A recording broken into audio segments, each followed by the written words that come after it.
Okey, bismillahirrahmanirrahim. Assalamualaikum warahmatullahi taala wabarakatuh. Apa khabar semua? Pagi ni saya nak tunjuk sikit macam mana kaedah kita nak makan secara sihat dengan makan nasi lemak. Nampak tak? Nasi lemak tu makanan yang sihat, bukan punca darah tinggi ke kecil manis ke, itu semua kena dibetulkan fakta. Sebab nasi lemak sebenarnya dari segi nasi ni glycemic index dia lebih rendah. Bila kita makan nasi tu, kita akan makan dengan telurnya, dengan sambalnya, dengan benda-benda lain tu semua akan lagi menurunkan glycemic index. Itu kena faham kan. Konsep kita dalam pemakanan ialah kita makan makanan asli, bukan makanan proses, makanan tidak meningkatkan paras glukosa darah dengan memuncak cepatlah. Maksudnya kita elakkan makanan berglycemic index tinggi kan.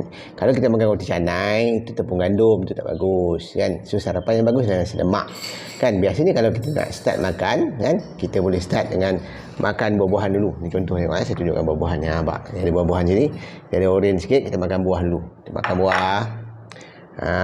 Makan buah. Bismillahirrahmanirrahim.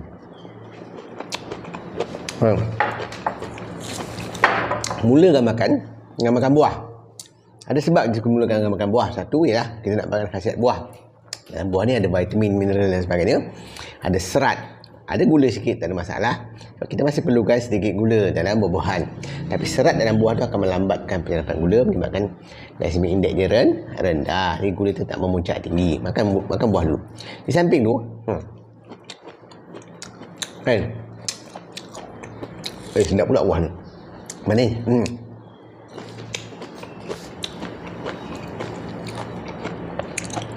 Okey. Di samping tu saya cakap kan, pengambilan buah-buahan ni juga dalamnya ada enzim ni. Jadi kita makan buah dulu, jadi masuk dalam perut kita, dia membantu sebenarnya badan kita mengeluarkan enzim dia. Jadi bila kita makan, usus kita dah bersedia sebenarnya untuk menerima makanan-makanan yang akan masuk selepas tu. Saya tu start dengan makan buah, dan selalu lagi tabiat saya kan, saya akan selepas makan buah tadi, saya akan minum minyak sihat. Ini contoh cawan dia lah kan. Saya akan letak minyak kepedara ni, nampak ni minyak kepedara, letak sikit dalam cawan dia. Lebih kurang 2 sudu lah lebih kurang. Ada tekan dia lah, lebih pun tak ada apa pun kan. Lebih kurang macam ni minyak kepedara. Lepas tu saya akan letak minyak zaitun, nampak ni nampak minyak zaitun ni minyak zaitun ni lah kan. Saya letak minyak zaitun dalam ni, lebih kurang 1 sudu lah, lebih kurang kan. Okey, lepas tu biasanya saya akan tambah lagi 1 minyak, lagi bagus minyak, nama dia lemah, tak pula menutup dia. Ni dia minyak habbatus sauda. Habbatus sauda sebab ketiga-tiga minyak ni ada bahan anti keradangan dan dia juga tinggi dengan lemak sihat. Okey, lemak sihat. Contohnya macam minyak kelapa darah, dia ada MCT oil dalam dia. MCT tu bersifat anti keradangan, memberi tenaga segera kepada kita dan akan menyebabkan kita rasa lebih kenyang lebih lama. Dalam minyak zaitun dia ada omega 9, 75% omega 9, bersifat anti keradangan. Dia juga ada antioksidan, hidroksityrosol, tyrosol, oleokandilan, oleuropein, nampak. Jadi pengambilan minyak-minyak sihat sangat bagus sebelum makan, akan bantu kita kenyang dan dapat khasiat minyak tu secara terus. Kita minum. Bismillah. Minum terus je, tak ada masalah. Lepas dah minum, kita teruslah makan kita punya nasi lemak tadi. Cuba tengok nasi lemak saya. Tunjuk gambar sikit. Nampak ni, nasi lemak saya. Nampak. Ada 3 biji telur goreng. Nampak? Lepas tu saya punya ulam ni. Tambah lagi lah, tadi timun tu ada. Saya tambah lagi ulam, kacang bonjes. Bismillah. Kena makan sayur mentah ni, nak dapat vitamin dia, dapat mineral dia, dapat serat dia. Semua khasiat penting dalam sayur-sayuran tu penting untuk kesihatan kita kan. Makanan yang saya makan ni sangat seimbang dan mengikut model pinggan sihat Dr. Rahman. Okey, bismillah. Kenapa tadi kan saya minum minyak ni, saya terus makan nasi. Okey, bismillah. Lelah sampai makan.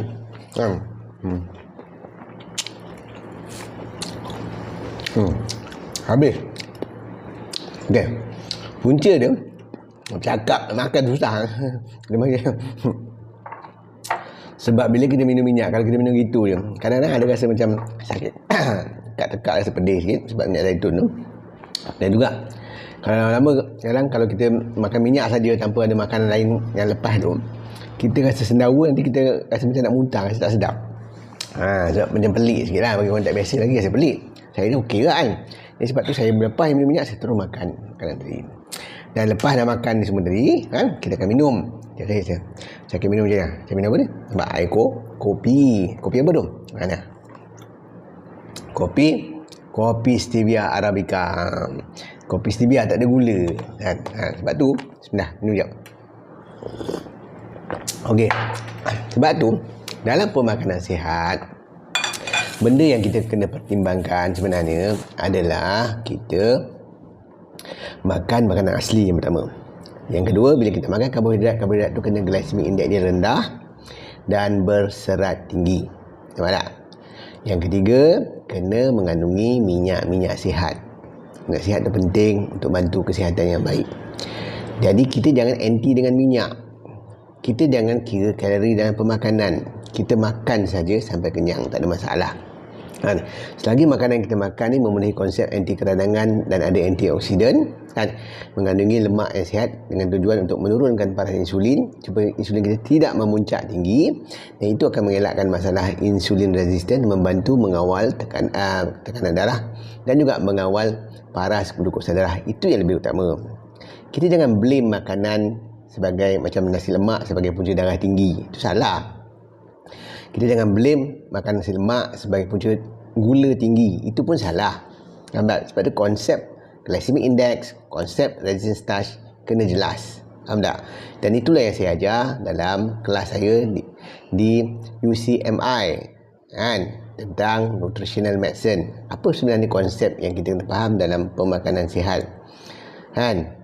Makanan yang tidak sihat ialah makanan proses kan, makanan yang ada gula, makanan yang ada tepung gandum, makanan yang ada trans fat. Gula dan tepung gandum ialah contoh karbohidrat proses halus ataupun refined karbohidrat yang akan menyebabkan kemuncakan paras insulin lepas kita makan. Sebab tu dua benda tu bahaya. Faham tak?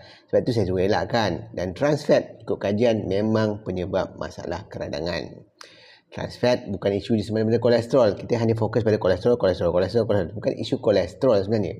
Sebab kajian terkini menunjukkan punca masalah sakit jantung, kardiovaskular dan penyakit-penyakit yang berlaku dan komplikasi-komplikasi diabetes adalah berkaitan dengan faktor keradangan kronik berpunca daripada salah pilih makan.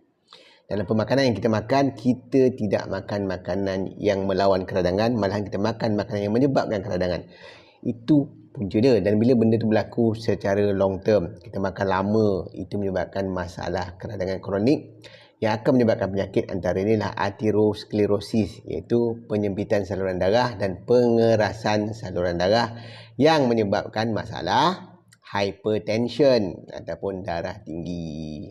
So jangan blame darah tinggi pada nasi lemak kan. Kalau you nak blame kepada makanan proses. Sebab tu ilmu tu kena jelas, kena faham konsep yang sebenar, baru kita boleh bagi nasihat yang betul pada masyarakat. Kalau tak tahu, belajar, tak ada masalah. Saya dulu pun tak tahu, saya belajar. Bila dah tahu, kita sampaikan ilmu yang betul. Kena ingat, kesihatan dengan ilmu yang betul dan amalan yang berterusan. InsyaAllah kita jumpa lagi dalam video yang akan datang. Saya nak sambung terus makan ni. Assalamualaikum warahmatullahi wabarakatuh. Terima kasih.